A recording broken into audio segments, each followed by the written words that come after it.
Hindi ka pala marunong maglaba. Sana sinabi mo sa akin. Tinuruan sana kita. Halos maiyak ako habang nakatitig kay Marie. Anong gagawin ko ngayon? Mababalik pa ba to sa dati? Nako, hindi na. Ganyan na talaga yan. E kung kulayan natin ng itim, hindi na rin yan magiging kasing black ng dati. Halos saklubon ako ng langit at lupa dahil sa sinabi niya. Ano ba naman yan? Hindi ko naman alam na hindi ka pala marunong maglaba. Ang ginagamitan ng Zonrox ay mga puti lang. Pero meron din naman na Zonrox na para sa decolor. Color violet ang bote nyon. Ito kasing binili mo ay para lang sa mga puti. Dinampot niya ang napakalaking bote ng Zonrox na nasa tabi ng planggana. Ang dami mo pa yatang nilagay. Bagong bili mo ito, di ba? Nakita ko kanina sa bitbit mong supot. Kalahati ang naubos o. Napakalaki nito. Hiyang-hiya ako habang nasa harapan niya. Namumula na nga yata ngayon ng husto ang mukha ko. Ano ang gagawin ko ngayon? Siguradong magagalit sa akin si Adam. Sorry, wala din akong magagawa. Hindi na yan maibabalik sa dati. Huwag mo nang ilagay dyan yung ibang damit. Sayang ang sabon pero itapon mo na lang yan. Anong gagawin mo dyan sa mga damit ni Adam? Hindi ako nakasagot. Parang gusto ko na lang magpalamon sa mga sabon na ito. Paano pa ako nito haharap kay Adam mamaya? Sobrang excited pa naman akong labhan ang mga damit niya, pero nasira ko naman. Tutulungan na lang kitang magpaliwanag kay Adam mamaya, aniya bago siya naglakad pabalik sa apartment nila. Muli niyang binalikan ang labahan niya. Hindi ko naman napigil ang maiyak, habang nakatitig sa mga damit ni Adam. Gusto ko pa naman silang isuot sa mga susunod pa na araw, pero wala na. Tiningnan ko ang ibang damit, pero nagbutas-butas na ang mga ito, at puting-puti na rin. Bigla naman akong napatitig sa mga kamay ko. Bigla silang nagkulubutan at namutla ng husto. Agad akong tumakbo sa banyo at hinugasan sila. Gumaspang sila ng sobra at parang magsusugat na. Naman. Muli ko silang hinugasan habang nakasahod sa tubig sa gripo. Tinanggal kong mabuti ang dulas nito. Hinaypan ko sila ng ilang ulit pero nagsusugat na talaga. Nako naman, ngayon ka pa naging tanga, Jasmine. Muli kong binalikan ang planggana sa labas. Sa inis ko, ay isinali ko na lamang ang mga damit ko sa mga damit ni Adam sa planggana, para pareho silang masira. Itinubog-tubog ko itong muli, at kinusot-kusot. Si Marie naman ay napapatingin sa akin, habang patuloy pa ring naglalabas sa kanila. Nakita kong namuti na rin ang mga damit ko. Inalis ko na silang lahat sa planggana, at inilipat sa isang balde. Ipinasok ko na sila sa loob ng banyo. Itinapon ko naman sa gilid nitong balcony ang tubig. Umagos ito hanggang sa dulo kung saan may butas. Ipinasok ko na ring muli sa loob ng banyo at planggana, at dito na binyanlawan. Mas lalo pang nagsugat ang mga kamay ko, pero hindi ko na ito pinansin pa. Isang balde ng tubig muli ang inilabas ko at ibinuhos sa sahig, upang mawala ang dulas ng sabon. Inulit ko ito hanggang sa lumanas na ang sahig. Pinagpawisan ako ng malala. Gusto kong magwala. Gusto kong maglulupasay sa sahig, pero alam ko namang wala nang magagawa pa ito. Binalikan ko ang mga damit sa loob ng banyo at binyanlawan na. Kumikirot na ang mga sugat ko sa kamay, pero dapat lang ito sa akin. Tanga-tanga kasi ako. 3 beses ko silang binyanlawan at iniwan ko na lamang sa isang tabi. Tinakpan ko na lamang sila ng planggana. Napahilamos na lamang ako sa aking mukha. Mabilis na rin akong naligo at kumuha ng panibagong damit sa Durabox ni Adam. Ibinulsa ko ang wallet ko at phone ko. Hindi ko na dinala pa ang baril ko. Hindi naman siguro yan mawawala dito. Kailangan kong palitan ang mga damit ni Adam. 10 piraso din yun at 5 boxer short. Nagtungo na ako sa pinto at isinuot ang sapatos ko. Ininspeksyon kong muli ang sarili ko, ngunit napahinto ako nang makita kong nakabakat ang mga dibdib ko sa t-shirt na blue ni Adam. Wala kasi akong bra dahil kasama iyon sa labahan. Boxer din niya ang suot ko ngayon. Hayaan na nga, wala namang makakakuha niyan. Maluwag na short niya ang suot ko ngayon, na umabot hanggang sa mga tuhod ko. Bahala na kung anong hitsura ko ngayon. Kaagad na rin akong lumabas ng apartment. Saan ka pupunta? Aalis ka? Tanong agad sa akin ni Marie. Pupunta ako sa malapit na mall. Kailangan kong palitan ang mga damit ni Adam. Sige. Ingat ka, salamat. Kaagad na rin akong bumaba ng hagdan. Halos takbuhin ko na ang gate para makalabas kaagad. Kailangan ko kasing makabalik kaagad bago umuwi si Adam. Kung sabagay, mamayang hapon pa naman yun. Kaagad kong pinara ang isang taxi na dumaan. Kuya, sa SM Taytay, kaagad kong sabi sa driver, matapos kong makaupo dito sa backseat. Sige po, kaagad na rin naman niyang pinatakbo ang sasakyan niya. Halo-halo na ang nararamdaman ko sa mga sandaling ito. Sana ay hindi magalit sa akin si Adam. Baka palayasin na niya ako ng tuluyan sa apartment niya. Huwag naman sana, ipagluluto ko na lang siya ng masarap na ulam mamaya. Hindi rin ako magaling sa pagluluto, pero kahit papaano naman, ay marunong ako. Madali lang namang manood yun sa online. Wala pang 5 minuto, ay nakarating na kami sa SM Taytay. Sobrang lapit lang naman nito sa tirahan ni Adam. Agad akong nagbayad sa driver at dali-daling bumaba ng taxi niya. Mabilis akong pumasok sa loob ng mall.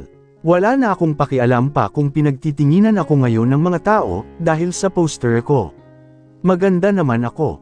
Kaagad akong pumasok sa isang men's clothing na boutique na una kong nadaanan at alam kong branded ang mga ito. Tamang-tama ito para sa kanya. Kaagad akong pumili ng mga magagandang kulay. May ilang mamimili na naririto. At ramdam kong tinitingnan na nila ako mula ulo hanggang paa, pati na rin ang ilang sales lady. Good morning ma'am. Welcome to Styleissimo. Napangiti ako at kaagad na nilingon ang babaeng bumati, ngunit napahinto ako, nang ang bagong dating na 2 babae ang sinalubong pala nito, at binati. Ngumiti siya ng napakatamis sa kanila. Wow! Mukhang namimili sila ng mga customer ayon sa hitsura. Napatingin din sa akin ang 2 babae, kasabay ng paglibot ng mga mata nila sa akin. Nagbulungan silang bigla at nagtawanan bago bumaling sa sales lady. Miss, may new arrival na ba kayo? Tanong ng isa sa kanila. Yes ma'am, pero hindi po sila sale ngayon. Mas mahal po. It's okay, kahit gaano pa yan kamahal, para naman sa mga boyfriend namin. Oo nga, nasaan ba? Tanong din ng isa sa kanila. Dito po ma'am. Kaagad naman silang sinamahan ng sales lady sa harapang bahagi nitong boutique nila, kung saan mayroong mannequin.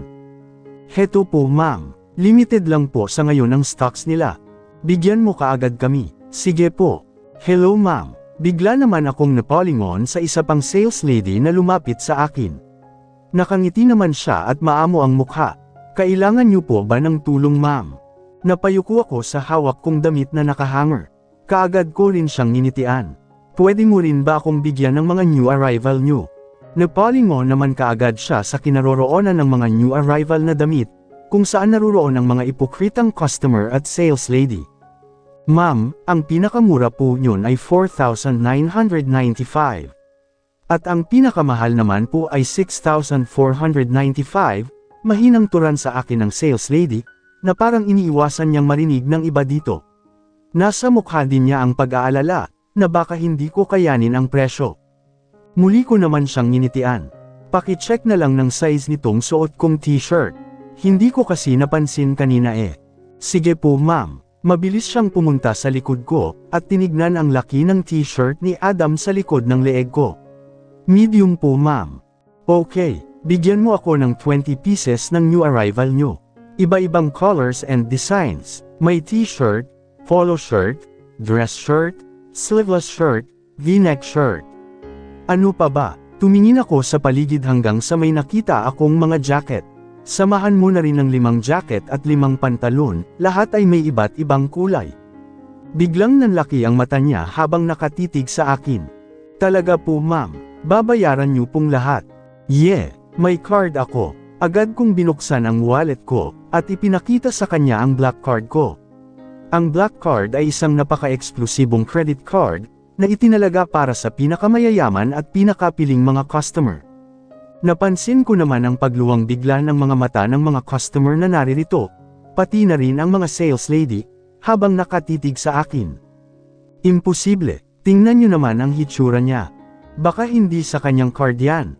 Bulungan nila, pero naririnig ko pa rin. Hindi ko na lang sila pinansin. Hindi ko kailangang i-justify ang sarili ko sa sinuman sa inyo. Sige po ma'am, kukunin ko na po. Kaagad din namang kumilos ang sales lady sa harapan ko. Halatang may pag-aalinlangan pa rin sa kanya, pero sumunod din naman siya. Ipinagpatuloy ko na lamang muli, ang pagtingin-tingin ng iba pang kagamitan dito ng mga lalaki. May mga underwear din sila, kaya kumuha din ako.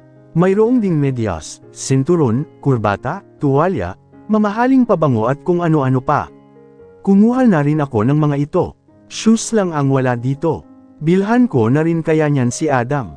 Kahit isa lang para tanggapin niya. Ma'am, heto na po. Pwede niyo pong e-check lahat. Kaagad na lumapit sa akin ang sales lady na nag-a-assist sa akin. Bitbit na niya ang napakaraming damit na may iba't ibang style. Kumuha na rin siya ng isang malaking shopping cart, at inilagay niya doon ang iba ko pang mga kinuha. Thank you ha, napangiti ako ng sobra. Ramdam kong nasa amin na ang paningin nilang lahat. Heto ma'am, tulungan ko na po kayo dito. Isa-isa niyang iniladlad sa akin ang mga damit. Medium po silang lahat. Ang gaganda, yung sa pants po pala ma'am. Ano pong size ni sir? Bigla naman akong napaisip, ano nga bang size niya? Nakalimutan ko eh. Ano pong size ng short niyo ma'am? Mukhang kay sir yata yung suot niyo eh. Tumawa siya na parang kinikilig. O tama ka, nakalimutan ko. Teka, titingnan ko kung anong sukat. Pero gartered kasi ito eh. Malaki po ba ang tiyan ni sir? No, he has 6 na pack abs, proud kong sagot. Namilog naman ang kanyang mga mata. Ang ganda po pala ng katawan ni sir. Baka po nasa 30 or 32 ang size niya, since medium naman po siya. Itanong niyo na lang po kaya sa kanya ma'am. Hindi niyo po ba siya kasama? Hindi eh. Tumakas lang ako. Ang totoo, sinubukan kong labhan yung mga damit niya kanina kahit hindi ako marunong. Ang problema, nalagyan ko sila ng Sunrocks kaya namuti at nagkabutas-butas sila. Mas lalo pang namilog ang kanyang mga mata habang nakatitig sa akin. Kaya po pala may mga sugat ang mga kamay niyo ma'am. Ha, muli naman akong napatingin sa mga kamay ko, natagtad na nga ng sugat ngayon. Gamutin niyo po kaagad yan ma'am. Oo nga eh. Mamaya na lang. Kailangan ko munang makapamili nito para makauwi kaagad ako, habang wala pa siya sa bahay. Sige po ma'am, kukuha po ba kayo ng size 30 or 32 na pants ni sir? Sige, bigyan mo na lang ako ng size 32. Samahan mo na lang din ng 5 shorts. Pwede namang papalitan ng size kapag masikip or maluwag diba? Pwede po, huwag nyo na lang pong iwawala ang resibo. Okay, thank you, sige po. Kaagad din naman siyang kumilos. Muli akong napatingin sa mga customer na naririto na ako na lamang ang pinaninod. Nagmukha na tuloy akong artista ngayon. Umismid naman ang iba, at muli na ring nagpatuloy sa pamimili. Heto na po ma'am. Kaagad ding nakabalik sa akin ang sales lady bitbit ang maraming pants at short. Size 32 po ang mga pants. Gartered naman po ang mga short. Okay, thank you so much. Babayaran ko silang lahat. Ihahatid ko na po kayo sa counter ma'am. Siya na ang nagtulak ng shopping cart at sabay na kaming nagtungo sa cashier. Ano nga ulit pangalan mo? Tanong ko sa kanya pero napatingin na rin ako sa id niyang nakasabit sa leeg niya. Joy Soldevilla po. Joy Soldevilla, thank you so much ha ang bait mo. You're welcome po ma'am. Buong galang naman siyang yumuko sa harapan ko. Good morning ma'am, nakangiting bati sa akin ng cashier. Hello, nakangiting bati ko rin sa kanya. Isa-isa na niyang ni-punch ang mga tag price ng pinamili ko. Hindi rin naman nagtagal ay na-total din itong lahat. Ma'am, 228,855 pesos in all. Alright, ibinigay ko sa kanya ang aking black card, at ini-swipe niya ito sa isang machine. Pagkatapos, inilagay ko ang aking password. Maingat na inilagay ng tindera ang bawat binili ko sa isang paper bag. Ngumiti siya ng napakaganda habang nakatitig sa akin. Tila ba hindi pa rin siya makapaniwala sa nakikita niya.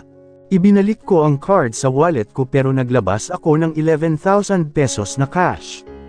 Maaari ba siyang tumanggap ng tip? Tanong ko sa cashier. Ang name tag sa kanyang dibdib ay nagpapahiwatig na siya ang manager ng tindahan. Yes ma'am. Pwede po, nakangiti din naman niyang sagot sa akin. Para sa'yo, maraming salamat sa pag-assist sa akin.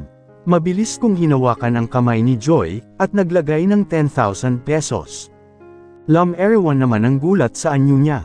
Hala ma'am, okay lang po kahit wala. Trabaho ko naman po ito. No, para sa iyo talaga yan. Pinagpapala ang mga taong may mabuting puso. Ipagpatuloy mo lang ang ginagawa mo. Hala ma'am, Diyos ko, maraming salamat po. Hindi niyo po alam kung gaano ko po ito kailangan ngayon. Bigla na lamang siyang umiyak sa harapan ko. Kung ano man yan, solve na yan ngayon. Opo, sobra pa po ito. Maraming salamat po. Pagpalain pa po sana kayo ni Lord. Paulit-ulit siyang yumuko sa harapan ko. You're welcome. Thank you. Inabot ko sa cashier ang natitirang 1,000 pesos. Itago mo, at salamat. Kaagad ding everyone ang saya sa anyo niya habang nakatitig sa akin. Thank you so much ma'am. God bless po. Nakangiti akong tumanggo sa kanya. Ihahatid ko na po kayo ma'am, alok ni Joy. Kahit hindi na, may bibilhin pa kasi ako, pero pwede ko bang ilabas itong cart nyo? Hindi ko kasi mabubuhat ang mga to. Pwede naman po ma'am. Thank you. Kaagad na rin akong tumalikod, habang tulak ang cart. Nahirapan ako dahil sugat-sugat na talaga ang mga kamay ko, pero tiniis ko na lamang. Thank you so much ma'am. Balik po kayo. Ngumiti lang ako at kumaway sa kanila. Nakahabol naman ng tingin sa akin ang mga customer, habang ang ilang sales lady ay may panghihinayang sa mga anyo. Tuluyan na rin akong nakalabas ng kanilang butik. Nagtungo naman ako sa iba, at bumili ng ilang damit para sa akin. Binilhan ko na rin ng isang pares ng shoes si Adam. Alas 12 na ng tanghali nang ako ay matapos. Kaagad na rin akong lumabas at pumara ng taxi. Nakasakay din naman kaagad ako sa unang dumaan, at itinuro ko na lamang sa driver ang way patungo sa apartment na tinitirhan ni Adam. Napakislat naman ako nang maramdaman ko ang pag-vibrate ng phone ko mula sa bulsa ko. Kaagad ko itong inilabas, at ganun na lamang ang pagngangako nang makita ko ang pangalan ni Adam sa screen na ngayon tumatawag. Lagot, tumatawag siya. Teka, paano niya nalaman number ko? Hindi naman niya ito hinihingi pa sa akin, pero ang phone number talaga niya ay matagal nang nakasave sa akin. Ninakaw ko lang ito mula sa phone niya noon pa. Bakit siya tumatawag? Bigla na lamang akong kinabahan. Baka naman kukumustahin niya lang ako kung anong ginagawa ko ngayon sa bahay. Huminga muna ako ng malalim bago ko ito sinagot, baby. Nasaan ka? Bigla akong napahinto sa tanong niya. Alam na niyang umalis ako. Baka umuwi siya. Hindi ko na-check sa GPS. Pero baka hinuhuli niya lang ako. Nasa bahay lang ako, baby. Kumain ka na ba? Kakain pa lang ako eh. Napatingin sa akin ang taxi driver sa rearview mirror. Marahil ay nagtataka siya. Nagsisinungaling ka. Nasa bahay ako ngayon. Ganon na lamang ang pagnangako sa sinabi niya, kasabay ng mas lalong paglakas ng kabog ng dibdib ko. Lagot na, baka nakita na niya sa banyo yung mga damit namin. Bakit ang aga niyang umuwi? Break time yata niya ngayon, pero bakit siya umuwi? Paghinto ng taxi sa tapat ng gate ng apartment, ay kaagad kong iniabot ang bayad sa driver. Napatingin ako sa loob at nakita ko si Adam sa balcony ng apartment niya. Nakatitig din siya sa akin. Hindi naman tinted ang salamin ng bintana nitong taxi, kaya kitang-kita niya ako dito sa loob. Kahit malayo, pakiramdam ko ay galit na galit siya ngayon sa akin. Ma'am, ilalabas ko na po yung mga paper bag niyo sa likod, tura ng driver kasabay ng paglabas niya. Huminga ako ng malalim, kaya ko to. Sino ba siya? Bakit ako matatakot sa kanya? Hello, ako si Jasmine Villafuente. Walang dahilan para matakot. Kaagad kong tinatagan ang dibdib ko, bago ko tuluyang binuksan ang pinto at lumabas. Binitbit ko rin ang ilan pang paper bag na kasama ko dito sa loob. Jasmine, ang dami mong pinamili ah.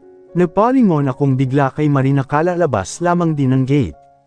Yari lamang sa rehas ang malaking gate na ito, at palagi lamang nakabukas. Siguro ay sa gabi lamang ito isinasara ng mga residente sa loob. Nandyan na si Adam. Kanina ka pa niya hinihintay. Nakita na niya yung mga damit na nilaban mo, at galit na galit siya. Nagpaliwanag naman ako sa kanya na hindi ka marunong maglaba. Ano, magkahalong takot at kaba na ang naramdaman ko ngayon. Ma'am, eto na po. Nilingon ko ang driver na ngayon ay bitbit ang mga paper bags ko. Ang dami mong pinamili, tutulungan na kita. Kaagad naman itong inagaw ni Marie sa kanya. Salamat po Manong, halika na. Sasamahan kitang humarap sa kanya. Kaagad nang hinailan ni Marie ang braso ko. Napasunod na rin naman ako sa kanya. Kumusta na yang mga kamay mo? Marami bang sugat? Kaagad ko namang ikinuyom ang mga kamay ko at hindi siya sinagot. Nananatiling nakatitig sa akin si Adam habang papalapit kami sa kanya. Ngayon pa lamang ay para na akong maiyak. Tinitigan ko na siya ng may pagmamakaawa. Huwag naman niya sana akong palayasin. Hindi talaga ako aalis kahit kaladkarin pa niya ako. Nakatingin sa amin ang mga tambay naming kapitbahay sa labas, at nagsisimula na naman silang magbulungan, habang nakatitig sa akin. Adam, nandito na siya, ang dami niyang pinamili. Oh, mukhang mga damit mo yata ang mga to, tura ni Marie habang patuloy niya akong hinihila paakyat ng hagdan. Hiyang-hiya naman ako para sa mga nakakarinig, at natatakot din ako sa magiging reaksyon ni Adam. Hindi nagtagal, ay tuluyan na rin kaming nakarating sa second floor, at naglakad palapit sa kanya. Madilim talaga ang anyo niya, at masamang-masama ang tingin sa akin. Sor, huwag mo na siyang pag-alitan. May mga sugat ang mga kamay niya, pagsingit naman kaagad ni Marie sa sinasabi ko. Kaagad na bumaba ang mga mata ni Adam sa mga kamay kong nakakuyom. Ang isa ay may bitbit na mga paper bag, at nararamdaman ko dito ang kirot dahil sa pagtama ng mga rope handles nito, sa mga sugat ko. Mag-usap tayo. Nagulat ako nang bigla niyang inagaw ang braso ko mula sa kamay ni Marie, at hinila ako papasok sa loob ng apartment. Eto pa, kaagad namang humabol si Marie at ibinaba sa gilid dito sa loob ang mga paper bag. Sige, lalabas na ko. Kaagad na rin siyang lumabas, at siya na rin ang nagsara ng pinto. Kaming dalawa na lamang ni Adam ang naiwan dito sa loob. Sorry baby, hindi ko talaga. Sinabi ko bang maglaba ka? Di ba, may sakit ka? Kaagad niyang tanong sa akin. Uminom ako ng gamot mong stock dyan kaya nawala na ang sakit. Naglinis ako dito para naman. Hindi ka naririto para maging katulong. Simple lang naman yun eh. Nakita mo na yang nangyari sa mga kamay mo. Hindi ka naman talaga naglalaba at gumagamit ng mga matatapang na sabon. Sigaw na niya. Gusto ko lang tumulong. Tuluyan na akong naiyak sa harapan niya. Hindi mo buhay ito, Jasmine. Pinahihirapan mo lang ang sarili mo. Umuwi ka na lang. Ayoko, hindi ako uuwi. Dito lang ako. Kaagad kong inagaw ang kamay ko mula sa kanya at lumayo. Hinubad ko ang mga sapatos ko, bago ako nagtungo sa mattress at naupo dito. Niyakap ko rin ang isa niyang unan, at isinandal dito ang ulo ko. Naramdaman ko ang paglakad-lakad niya sa harapan ko. Nakita ko rin ang paghilamos niya sa mukha niya, na parang ubos na ang pasensya niya sa akin. Maya-maya'y, lumabas siya ng pinto. Kaagad din niya itong isinara. Napahinto ako at napatitig doon. Saan naman kaya pupunta yon? Napansin kong may isang supot na nakapatong sa countertop ng lababo. Tumayo ako at nilapitan ito. Binuksan ko ang loob, at nakita kong dalawang supot ito ng ulam, na may kasamang kanin. Baka hindi pa siya nanananghalian. Dito siguro siya kakain kaya siya umuwi. Kaagad kong tinungo ang pinto. Iginilid ko munang lahat ang mga paper bag. Naisipan ko rin munang silipin ang mga damit na nilaban ko kanina sa loob ng banyo. Naruroon pa rin naman ang mga ito sa balde, pero wala na itong takip na planggana. Nakita na nga niya ang ginawa ko. Muli akong lumabas at tinungo ang pinto. Binuksan ko ito at kaagad na hinanap sa baba si Adam. Nagulat naman ako nang makita ko siyang paakyat ng muli ng hagdan. Lagot, mabilis akong bumalik sa loob at sinara ang pinto. Tumakbo ako pabalik sa kutsan at niyakap muli ang unan, bumalik sa dati kong pwesto. Mas lalo pa akong kinabahan ngayon. Kakaladkarin na yata niya ako palabas. Ipop-oses ko talaga ang sarili ko sa kahit saang bakal dito. Wala pala akong baong posos. Halos mapatalon ako sa gulat nang maramdaman ko na ang pagbubukas muli ng pinto. Muli akong yumuko sa unan at hindi nilingon ang pagpasok niya. Pero sa gilid ng mata ko, napansin kong naglalakad siya palapit sa akin. Napapikit ako ng mariin. Mas lalo pa akong nagulat nang hawakan na niya ang braso ko at hinila. Baby, ayoko ngang umalis. Hindi ako aalis. Tinangka ko itong agawin sa kanya. Ayoko, pero napahinto ako nang makita kong nakaupo na siya sa harapan ko, at may dala na siyang mga gamot at cotton. Buksan mo, utos niya sa akin patungkol sa kamay kong hawak niya. Mas lalo naman akong naiyak habang binubuksan na ito. Ngayon ko nakita na mas malala pa ngayon ang mga sugat ko sa palad. Nakita ko ang pagtiimbagang niya, at paggalaw ng mga ugat niya sa sentido. Paano kapag nakita yan ng family mo? Lisipin pa nila na pinahihirapan kita dito. Hindi naman ako uuwi, kaya hindi nila yan makikita. Hindi yun ang punto ko. Ayokong masaktan ka ng dahil sa akin. Bulyo na naman niya sa akin. Sinugatan mo na nga yung kabibe ko eh. Naipikit niya ng mariin ang kanyang mga mata. Kaagad ko naman siyang niyakap sa leeg at hinalikan sa lips niya. Ramdam ko ang gulat niya, pero hindi naman niya ako itinulak.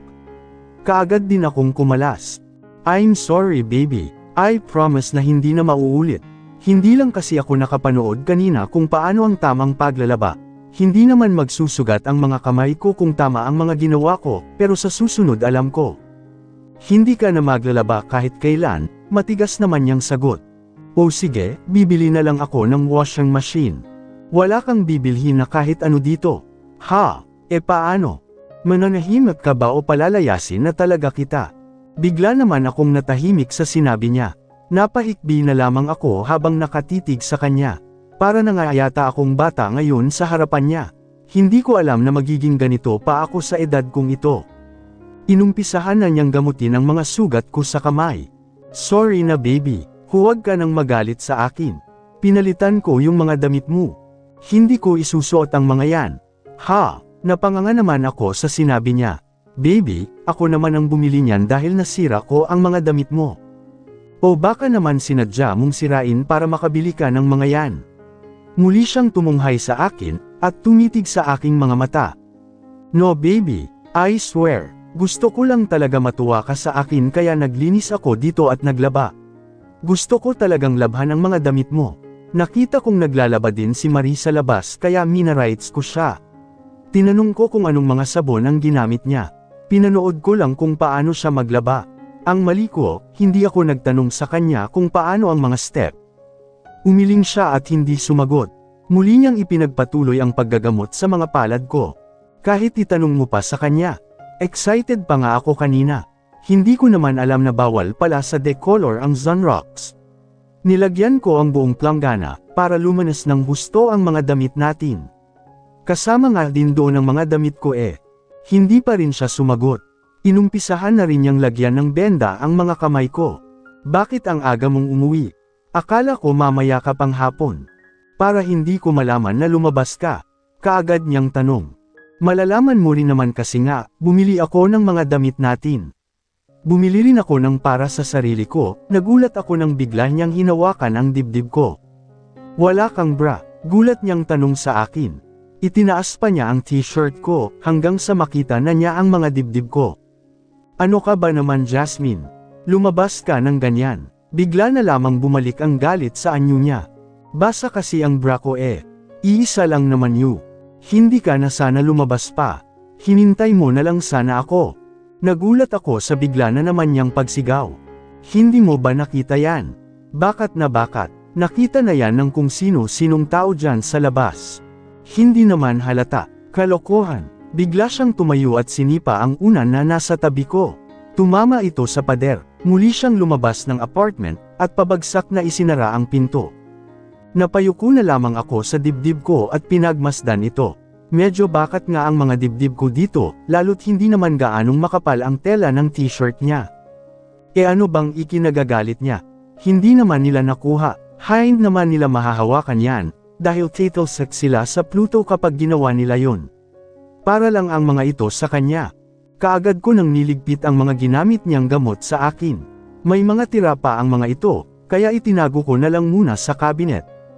Nagtungo ako sa pinto at sumilip sa bintanang naririto sa tabi. Kaagad ko rin namang nakita ang likod ni Adam.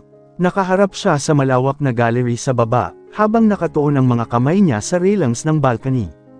Malalim ang paghinga niya, kaya siguradong nagpupuyos ang dibdib niya sa galit. Siguro ay nagpapakalma siya, hinayaan ko na lang muna siya. Nilapitan ko ang mga pagkain na nasa supot.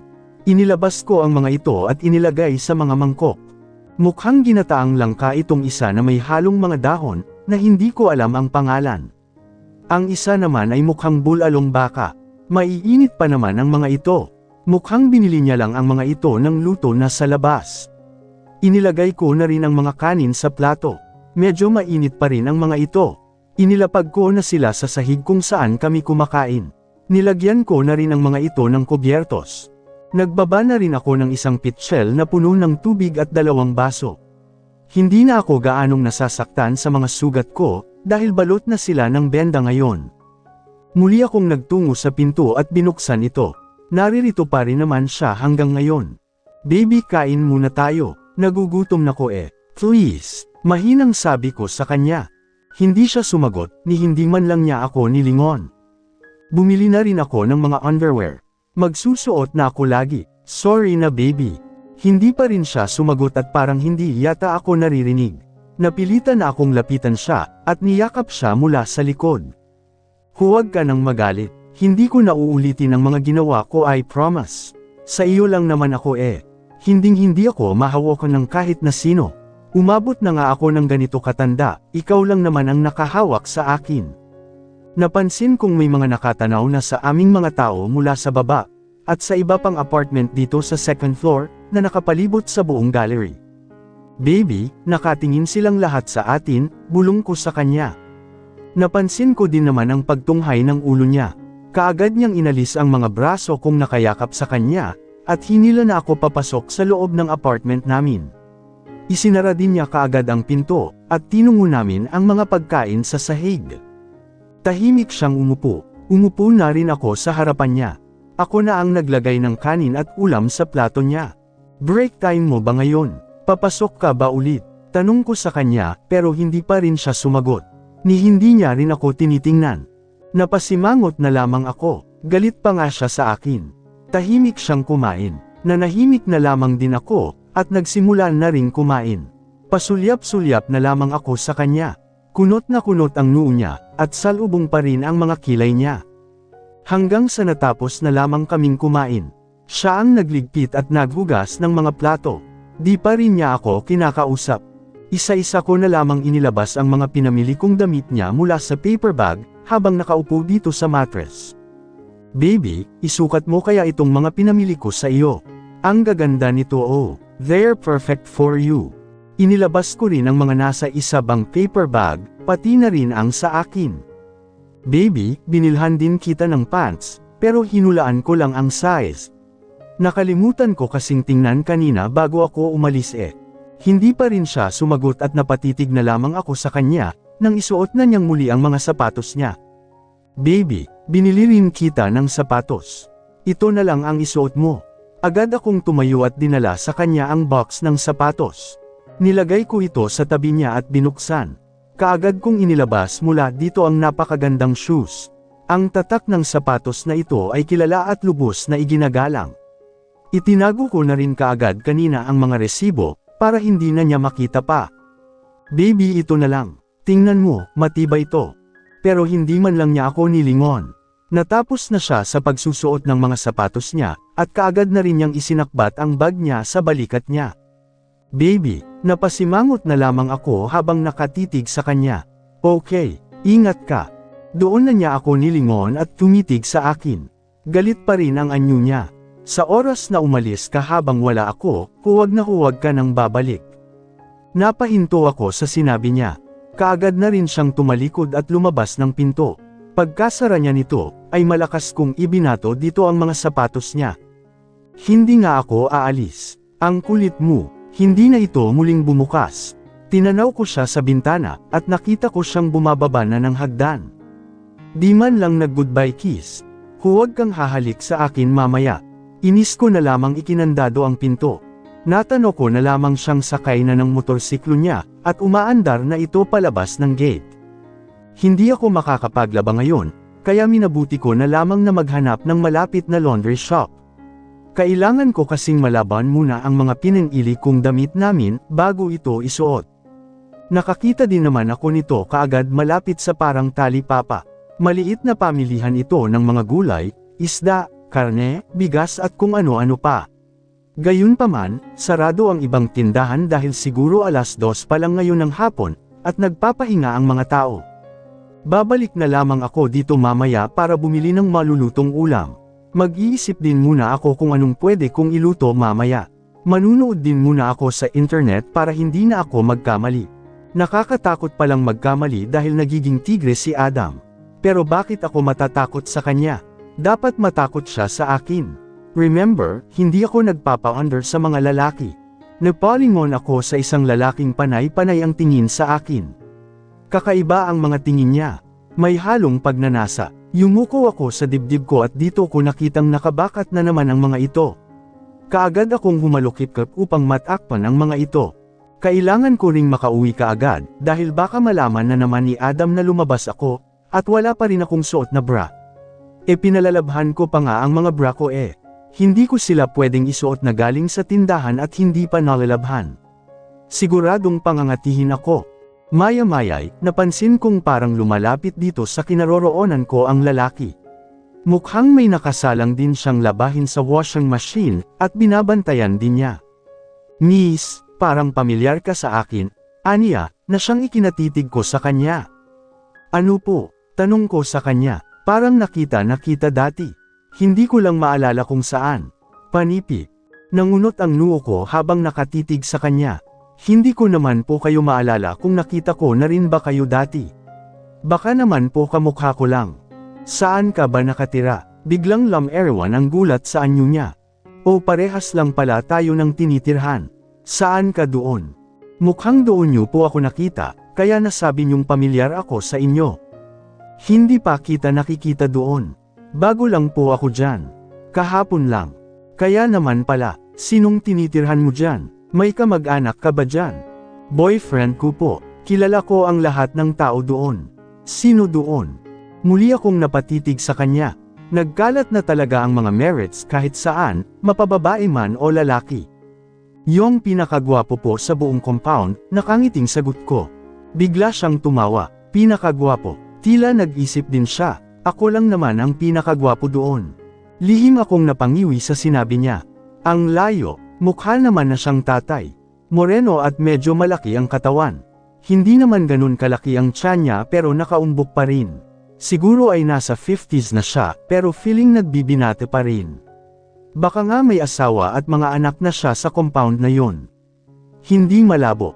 Biro lang ha, baka seryosohin mo, nakangisi naman niyang turan sa akin. Pero saang floor ka ba doon? Sa taas ka ba o sa baba? Sa second floor po. Napahawak siya sa baba niya at mukhang nag-isip muli. Baka yung nagtatrabaho sa call center. Katrabaho ng pamangkin ko, si Adam. Guwapo nga ang batang yun. Siya ba? Nakuha niya bigla ang atensyon ko. Kung ganun, tiyuhin siya ni Heidi. Tama ba? Pero sa pagkakaalam ko, ay ang pamangkin ko ang nililigawan ni Adam. Baka naman ibang lalaki pa ang boyfriend mo. Siya nga po, si Adam Salvacion po ang boyfriend ko. Bigla naman siyang napahinto at napatitig sa akin. Ganun ba? Akala ko kasi ay sila ang nagliligawan. Hindi po nililigawan ni Adam ang pamangkin nyo. Akala ko lang siguro, madalas ko kasi silang makitang magkasama. Kasi po magkatrabaho sila, plano pa yata niyang sir-on sa akin si Adam.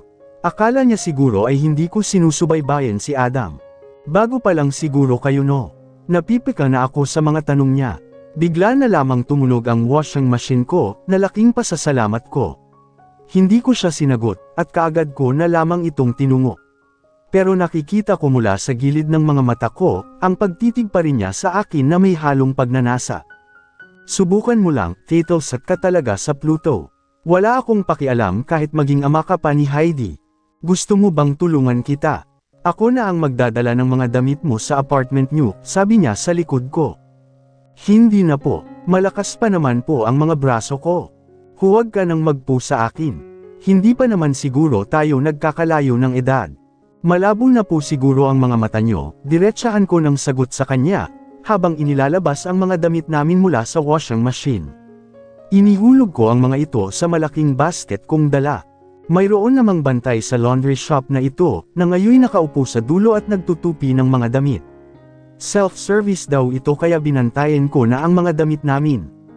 Narinig ko naman ang pagtawa ng Meniokis na lalaki sa likod ko. Ako nga pala si Ruben.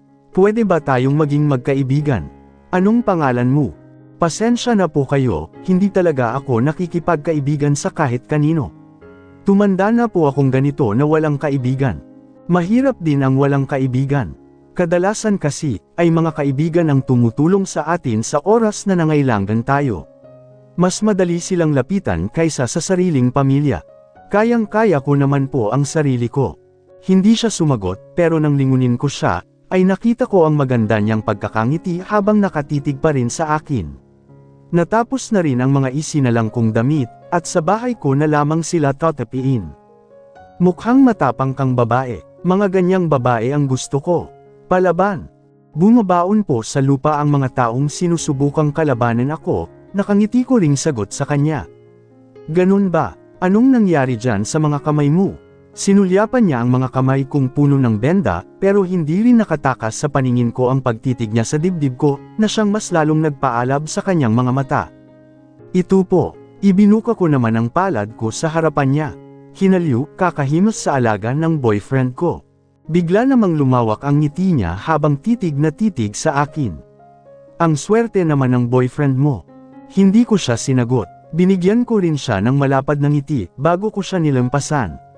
Nilisan ko na ang laundry shop pero ramdam kong nakatitig pa rin siya sa akin mula sa likod ko. Bumalik na ako sa apartment at dito ko na isa-isang itinupi ang mga damit. Maayos ko rin silang inilagay sa mga drawer ng Durbox. Itinabi ko rin sa mga damit ni Adam ang mga damit ko, pati na rin ang mga underwear ko, sa tabi naman ng mga boxer short niya. Maayos na silang lahat. Alas 4 ng hapon nang makaramdam ako ng gutom. Alas 5 pa ng hapon nang tapos ng trabaho ni Adam. Kadalasan, pagkatapos niya sa trabaho ay laman na siya ng bar, at madaling araw na uuwi. Kaya naisipan ko ng maligo at magbihis, para masundan ko kaagad siya, kung sakaling magtungo na naman siya sa mga bar. Sigurado kasing may lalapit na naman sa kanyang mga babae, at aalukan na naman siya ng aliw. Kung nagawa na niyang tumanggap noong una, siguradong mauulit na yung muli. Lalo na ngayong nawala na talaga ng tuluyan sa kanya si Esmeralda. Alam kong kasalukuyang nag-honeymoon sina Esmeralda at Maximo sa Bali, Indonesia, kasama ang kanilang anak na si Emerald. Bago rin ako umalis sa reception ng kasal nila kahapon, ay inabutan ko rin ang pag-aanunsyo doon ni Esmeralda, tungkol sa pagbubuntis niyang muli. Mabibigyan na ng bunso si Emerald. Napakabilis naman talaga nitong pinsan ko. Kababalik lang ni Esmeralda mula sa pagtatago sa Batanes, pero nakuha na naman niyang muli ng ganun kabilis. Kahit hindi naman siya katulad ng iba naming mga pinsan, na lahat ng mga babae ay tinitikman habang mga binata pa. May itinatago din pala. Nagsuot ako ng itim na pantalon at itim na t-shirt. Siniguro ko na ring may suot na ako ngayong bra. Ginamo ko muna ang mga sugat ng kamay ko, at nilagyan ko ulit ng benda. Tinignan ko ang wristwatch ko, 4:45 na ng hapon. Malapit nang mag-out si Adam. Tinignan ko ang lokasyon niya, at nakita kong nasa prime point pa rin siya hanggang ngayon. Kumulong muli ang aking tiyan. Nagugutom na talaga ako. Gusto ko ng merienda. Lumabas ako ng pinto ng apartment at sumilip sa baba mula dito sa balcony. Tumano din ako sa nakabukas na gate, upang maghanap ng mabibaylang pagkain. May natano naman akong lalaking nakatambay sa gilid sa tabing kalsada, na mayroong kariton. Mukhang nagtitinda iyon ng street foods. Babalik na sana ako sa loob upang kumuha ng wallet, nang bigla kong makita sa kanang bahagi nitong balcony, ang lalaking nakasabay ko kanina sa laundry shop. Nakatitig na naman siya sa akin ng may magandang ngiti. Kung ganun ay dyan pala siya nakatira. Madadaanan niya ang apartment nila Marie, bago makarating dito sa amin. Hindi ko siya pinansin. Tuluyan na akong pumasok sa loob ng apartment namin, at kinuha ang wallet ko sa ibabaw ng Durbox. Muli rin akong lumabas, ngunit nagulat ako nang bumungad na sa akin ang lalaking Menioquis, na nagngangalang Ruben. Lumibot ang paningin niya sa kabuuan ko. Mukhang may lakad ka. Saan ka pupunta, magandang binibini? Napataas naman ang isa kong kilay. Kailangan niyo po bang malaman? Maraming masasamang tao dyan sa labas. Ingat ka. Kahit naman sa loob, marami rin, nakangiting sagot ko. Pwede kitang samahan. Wala pa naman ang boyfriend mo. Baka mas lalo akong mapahamak. Kilala naman ako ni Adam. Siguradong hindi siya magtitiwala sa inyo. Bigla naman siyang tumawa. Pinagkakatiwala din naman namin sa kanya ang pamangkin namin. Ganun din siya sa amin. Napansin ko ang mayat-maya niyang pagsulyap sa loob ng apartment namin, sa likuran ko. Minabuti ko na itong isara. Isinuot ko na rin ang bagong bili kong tsinelas. Umuwi na kayo, baka hinahanap na kayo ng asawa nyo. Muli naman siyang tumawa. Mukha na ba akong may asawa? Halatang halata po. Lumakas namang bigla ang pagtawa niya. Masyado ka palang mapagbiro. Ikaw lang ang nakapagpapatawa sa akin ng ganyan. Hindi naman ako nagpapatawa. Diyan muna kayo. Iba ang nagagawa ko kapag nalilipasan ako ng gutom. Agad akong tumalikod sa kanya. Narinig ko namang muli ang pagtawa niya. Pwede naman akong kainin. Masarap din akong kumain. Halos maduwal ako sa mga sinabi niya. Mukha nga siyang hindi naliligo. Ang baho ng singaw niya. Hindi ko na siya nilingon pa at tuloy-tuloy na akong bumaba ng hagdan. Tinungo ko ang nakatalikod na lalaking nagtitinda ng street food sa gilid ng kalsada, sa labas lamang ng gate. May manggilan-ngilang taong bumibili din sa kanya. Ang iba ay kumakain na ng kikiam. Tuluyan na akong nakalapit sa kanila, at nakisilip din sa koaling puno ng mga fishballs at kikiam. Mukhang masarap. Mayroon din siyang disposable, clear plastic glasses. Manong, magkano po yang kikia? Ngunit bigla akong napahinto sa pagtatanong, nang mapatingala ako sa tinderong lalaki na nakasuot ng malapad na salakot, at bahagya pang tinatakpan ng mukha. What the? Napatingin din siya sa akin, at kaagad na everyone ang gulat sa kanyang mga mata. Kuya Tyrone, bulong ko sa kanya, anong ginagawa mo dito? Bigla akong napalingon. Umalis na ang iba niyang customer. Ang ganitong estilo niya ay siguradong nasa misyon siya, dahil gawain naming lahat ito. Pangalawang pinsan ko siya at panganay na anak nina Tita Angel at Tito Nick. At leader siya ng Delta Organization. At ikaw, anong ginagawa mo dito? Pasimple niyang tanong habang hinahalo ang mga fishball at kikiam sa kawali. Huwag mong sabihing nasa misyon ka rin. Hindi, bumisita lang ako sa isang kaibigan. Kunyari naman ay tumutusok na ako ng kikiam. Sa loob ng compound, napatingala ako sa kanya at nasilip ko ang pangungunot ng kanyang noo. Oo, bakit? Kilala mo ba si Ruben Navarro? Bigla akong napahinto sa tanong niya. Lumampas ang aking paningin sa likuran niya, upang tanawin si Ruben na hanggang ngayon, ay nakatambay pa rin sa labas ng apartment ni Adam. Anong kaso niya? Tanong ko sa kanya. Human trafficking. Isa siya sa mga kolektor ng mga babae. Kailangan nating alamin kung saan nila dinadala ang mga babae, at kung sino ang namumuno sa sindikatong ito. Tunongo ako, tutulong ako, wala ka bang misyon ngayon? Nakalib ako at may pahinga pa ako ng isang araw. Hiramin muna kita kay Tristan. Sige, nilagyan na niya ng sauce ang baso ko, kung saan nakalagay ang mga nakatuhog ko ng kikiam. Kaagad ko rin itong tinikman sa harapan niya, at nalasahan ko naman ang kakaibang sarap nito. Manamis-namis na maanghang. Sinong nagluto ng sauce? Si Mrs. Napangiti naman ako, masarap hapahingi pa, muli kong dinagdagan ang kikiam ko sa baso. Bayad mo, nagulat ako sa sinabi niya. Ha, kailangan pa ba ng bayad? Akala ko libre. Binili din ni Mrs. ang ingredients niyan. Napagod pa siyang magluto. Napangiwi na lamang ako kasabay ng paghugot ko sa wallet ko sa bulsa. Magkano lang naman to? 40 yan. 40 lang pala. Kaagad ko siyang binigyan ng 50 pesos. Yan na. Keep the change. Please send me any updates as soon as possible and take care. Sige, kaagad na rin akong pumasok sa loob ng compound. Nakatitig naman sa akin si Ruben, habang nakaguhit ang nakakasuka niyang ngiti sa mukha. Kaya naman pala, isa ka palang kriminal. Kaagad ko din naman siyang ninitian, habang patuloy na kumakain ng kikiam. Ipinakita ko sa kanya kung paano ko dilaan ang mga sauce sa mga labi ko. Mas lalo namang lumapad ang pagkakangiti niya, at mas lalo ring tumindi ang pagnanasang nababasa ko sa mga mata niya. Ganyan nga, mahulog ka sa patibong ko. Umakyat ako ng hagdan, hanggang sa makalapit na ako sa kanya. Mukhang masarap yang kinakain mo. Aniya sa akin.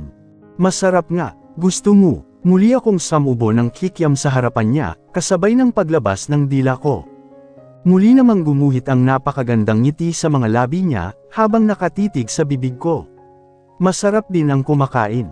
Masarap talaga ako, kaya ang swerte ng boyfriend ko. Bigla akong napalingon sa umuugong na motorsiklong dumating. At nakilala ko kaagad ang motorsiklo ni Adam na pumapasok na dito sa loob. Nakatingala siya dito sa kinaroroonan namin, habang salubong ang mga kilay. Pero sa likod niya ay isang babaeng nakaangkas, at nakayakap pa sa baywang niya. What the hell? Sinabi ko na sa iyo.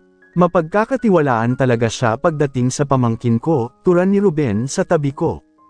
Naikuyong ko bigla ang mga kamao ko. Bigla na lamang kumulo ang dugo ko. Hindi nagtagal, ay umakyat na ang dalawa sa hagdan. Nangunguna si Heidi na may napakatamis ng ngiti. Hello tito, kaagad niyang bati sa many okis niyang tito. Mukhang hindi napagod ang pamangkin ko sa maghapong trabaho, magiliw din niyang sagot sa pamangkin niya. Nagmano kaagad si Heidi sa kanya. Nginitian din niya ako pero hindi ko siya pinansin dahil ang mga mata ko ay na kay Adam, na ngayoy palipat-lipat naman ng tingin sa aming dalawa ni Ruben. Bitbit na lamang niya ang helmet niya, kaya mas lalo ko pang nakikita ngayon ang dilim sa anyo niya, na parabang napakasama na naman ng araw niya. May problema ba dito? Tanong niya kay Ruben, kasabay ng paghapit ng kamay niya sa baywang ko. Natuon naman ang paningin ni Ruben doon, maging ang mga mata ni Heidi. Bigla ding nagbago ang mood ni Heidi. Biglang sumama ang timpla. Nakipagkilala lang dito sa maganda mong nobya. Nakasabay ko siya kanina dyan sa laundry shop, nakangiti namang sagot ni Ruben. Muling lumipat ang paningin sa akin ni Adam. Pero sa inis na nararamdaman ko, ay inalis ko ang kamay niya sa baywang ko, at pumasok sa loob ng apartment. Kaagad ko siyang binigyan ng matalim na tingin. Pero ganun din siya sa akin. Kaagad siyang pumasok dito sa loob, at ikinandado ang pinto.